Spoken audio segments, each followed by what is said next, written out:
Joining me now, our panel tonight, National Senator Matt Canavan. It was great to see him, and Sky News contributor Joe Hildebrand. Joe, you strike me as a Jack Black fan.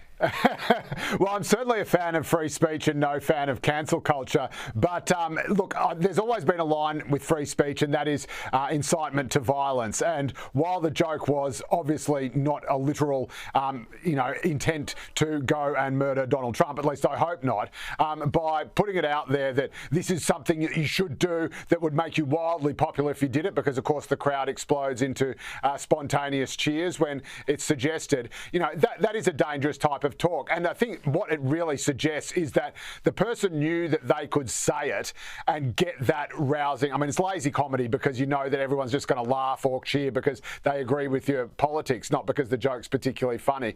But it just speaks to the fact that there's a clear blind spot among people who don't realise that, they accuse everyone else of hate speech all the time, but then think it's funny to literally call for someone to be murdered, to be assassinated. And that's kind of cool because as long as it's a right-winger, it doesn't count. So it's a terrible blind spot on the left, and it's a large part of the reason why Donald Trump is so popular.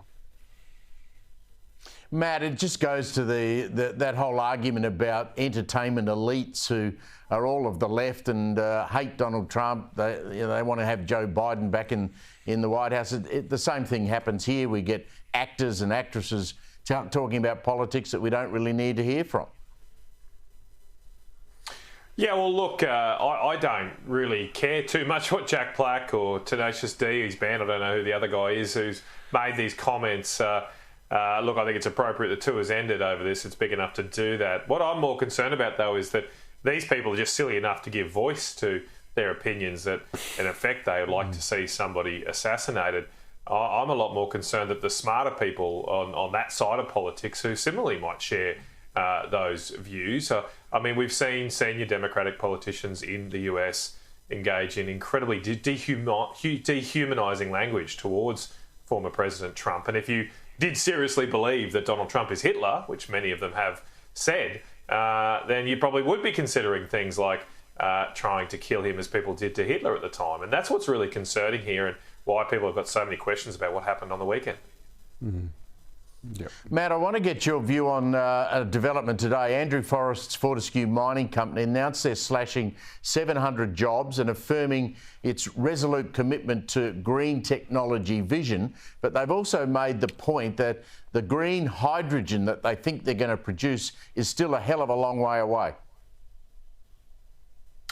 Well, I'm glad that Twiggy is coming back to the land of common sense, seemingly. I don't know all the details of this announcement yet, but it's been clear for a long time that hydrogen has a long time to go. I mean, the old joke is that hydrogen's great. It's only 20 years.